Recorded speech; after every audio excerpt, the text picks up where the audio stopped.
Canada ਵਿੱਚ ਜਿਨ੍ਹਾਂ international ਵਿਦਿਆਰਥੀਆਂ ਨੂੰ ਡੈਪੋਟੇਸ਼ਨ ਦੇ ਹੁਕਮ ਹੋਏ ਸਨ ਫੇਕ ਆਫਰ ਲੈਟਰਸ ਤੇ ਕਰਕੇ ਐਨਡੀਪੀ ਨੇ ਅੱਜ ਇੱਕ ਮੋਸ਼ਨ ਪੇਸ਼ ਕੀਤਾ ਜਿਸ ਨੂੰ ਹਾਂ ਪੱਖੀ ਵੋਟਾਂ ਪਈਆਂ ਤੇ ਡੈਪੋਟੇਸ਼ਨ ਤੇ ਰੋਕ ਲਾਉਣ ਨੂੰ ਇਸ ਮੋਸ਼ਨ ਮੁਤਾਬਕ ਹਰੀ ਝੰਡੀ ਮਿਲ ਗਈ ਹੈ। ਐਨਡੀਪੀ ਤੋਂ ਲੋਕ ਸਭਾ ਮੈਂਬਰ ਜੈਨੀ ਕੁਆਨ ਨੇ ਇਹ ਮੋਸ਼ਨ ਲਿਆਂਦਾ ਜਿਸ ਨੂੰ ਕਈ ਦਿਨ ਤੋਂ ਕੰਜ਼ਰਵੇਟਿਵ ਐਮਪੀ ਬ੍ਰੈਡ ਵੀ ਪੇਸ਼ ਕਰਦੇ ਆ ਰਹੇ ਸੀ ਪਰ ਇਸ ਨੂੰ ਮਨਜ਼ੂਰੀ ਨਹੀਂ ਸੀ ਦਿੱਤੀ ਜਾ ਰਹੀ।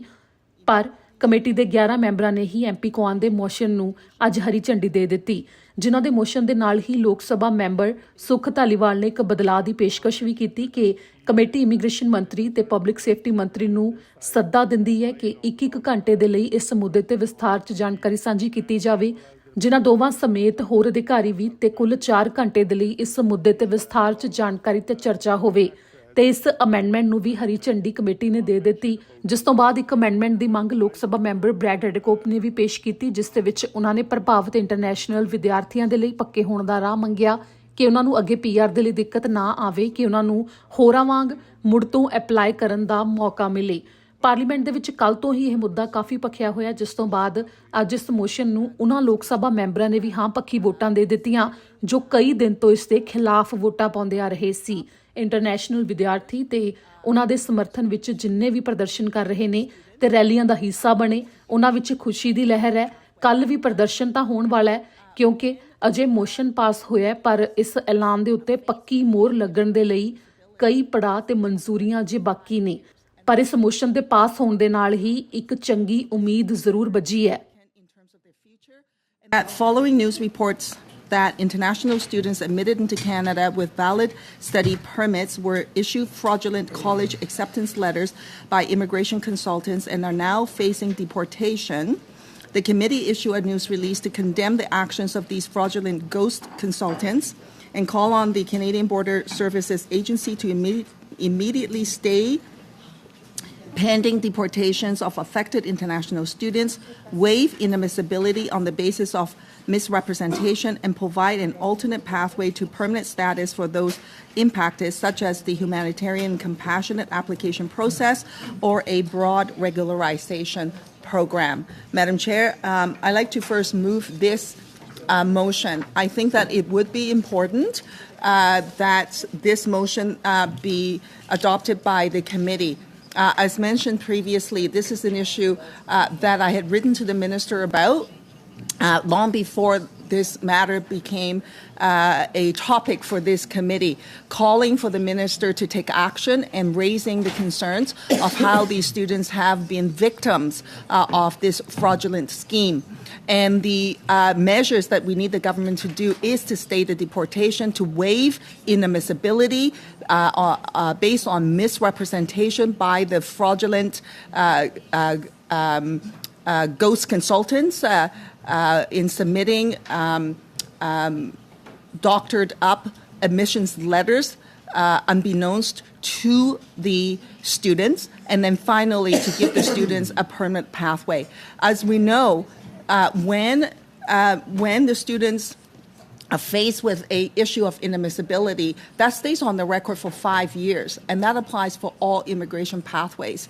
So this is very, very significant in terms of their future. And these students, I've met with many of them now, are just in such a terrible state. They've lost money, and they are stuck in a terrible situation. And some of them have deportation orders. Others have pending meetings with CBSA. And so as a first step, this, I think, is absolutely essential and necessary, Madam Chair. So I'll move this as my first motion, and then after this is dealt with, I have another one to move on. Okay, so I have a speaking list, Mr. Dhaliwal and then Ms. Rempel-Garner. Mr. Dhaliwal. Thank you, Madam Chair. Madam Chair, I want to thank Madam Kwan for bringing this motion forward, and earlier Brad. And right now, Madam Chair, as Madam Kwan mentioned that she is concerned about that, certainly on this side, I, along with all Liberal members on this committee, as well as there are many members outside this committee, are very, very concerned about this issue as well. In fact, as Madam Kwan mentioned about the ministry, I would move the following amendment to add at the end of the motion, and that the committee invite the Minister of Immigration, Refugees and Citizenship for 1 hour, the Minister of Public Safety for 1 hour, and department officials for 1 hour each to provide a briefing on the situation for a total of 4 hours. Mr. Dhaliwal, do you have this amendment in both official languages? No, I don't. I just came up and that's all I have. And it's totally Mr. acceptable. Is it okay? Were you able to get the interpretation? L'interprétation était... The interpretation was unbelievable tonight, so it's okay by me. Okay, so we have an amendment by Mr. Dhaliwal on the floor. Ms. Rempel-Garner? Chair, just in response to Ms. Kwan's comments, I'd just like to build on it. The issue of individuals that disguise themselves as licensed practitioners that pretend to help people come to Canada and prey on them financially, it's something that's plagued our country for years. And it's not getting better, it's getting worse. This committee, I've sat on this committee for many years, and there's been many reports, and this situation is not getting better. So it's my hope that if we move forward with this motion, that the government really gets serious about this, because it puts people's lives at stake. It puts people at risk of human trafficking. It puts people at risk of being exploited in so many different ways. And this is something that we have to have compassion for, and that the government, it's incumbent upon the government to act. So I just hope that with regard to the sub-amendment, that it is not designed to delay and obfuscate government action on this issue. There needs to be action now. There needed to be action weeks ago. And action not just in this circumstance, but also to the broader scope of some of the reforms that were made to deal with quote-unquote ghost consultants are clearly not working. The accreditation body to deal with immigration consultants, I also have concerns about that, whether or not these reforms have actually worked. But perhaps we can get to that. But certainly it shouldn't delay action for people who have been affected in this situation. Thank you. Mr. Kamich. So I like the fact that the ministers are being added to this. We do have one sub-amendment we'll propose after we deal with this one. And I hope that the committee keeps itself open to allowing more than just the 4 hours to have either international students come in who are affected, but also Colleges and Institutes Canada, which is the governing body. It's a stakeholder group that represents all the colleges, because I have some of these internationals have given me the emails that they've received back and forth that were used in inadmissibility hearings by the CBSA. And it is evident in there that IRCC, CBSA were doing the work of confirming that these acceptance letters, these fake acceptance letters, were in fact fraudulent 3 years. I have one case, it's 3 years after the fact. There's an email exchange with the registrar and the admissions officers at one of these colleges. So I have a hard time believing that the college network, so to speak, wasn't aware that there was fraudulent activity going around.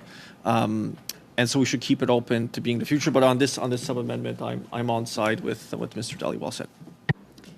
Thank you. Seeing no further debate, we will have a vote on the amendment proposed by Mr. Dhaliwal. Mr. Clerk, if you can please state, do we have the consent from everyone about the amendment, or is everyone agreed? Okay, so anyone opposed to the amendment? No? So the amendment proposed by Mr. Dhaliwal is adopted. So we have the motion by Ms. Kwan as amended on the floor. Mr. Reddycop. Thank you, Madam Chair. And just want to mention, I did speak with the students today who are affected by this, and they are extremely growing impatient for some action. So they'll be very happy to see that finally this committee is taking some action. One of the things that I think we have to be very careful of is, at least from the Conservative perspective, we are all for not immediately deporting these students, because there's a lot of questions that need to be answered. And we are also certainly open to them obtaining PR status. But we are concerned about creating a special pathway for these particular students. I think we have the pathways that are there, and I think all these students really want is to be considered like anyone else for permanent status. So they're not really asking for something special that way. And so I have a sub-amendment that I would like to propose in that regard, and that is the words that say towards the end where it says. Waive admissibility on the basis of misrepresentation and provide, the current one says, an alternative pathway to permanent status on those for those affected. I would like to delete an alternative pathway to permanent status and replace it with path to reapply for permanent residency. So it would read, let's see, and I'll start on call on the Canada Border Services Agency to immediately stay pending deportations of affected international students, comma, waive inadmissibility on the basis of misrepresentation and provide a path to reapply for permanent residency for those impacted, and it carries on. Is that? Can you please just let me write it down? Yep. A path to reapply? A path to reapply for permanent residency.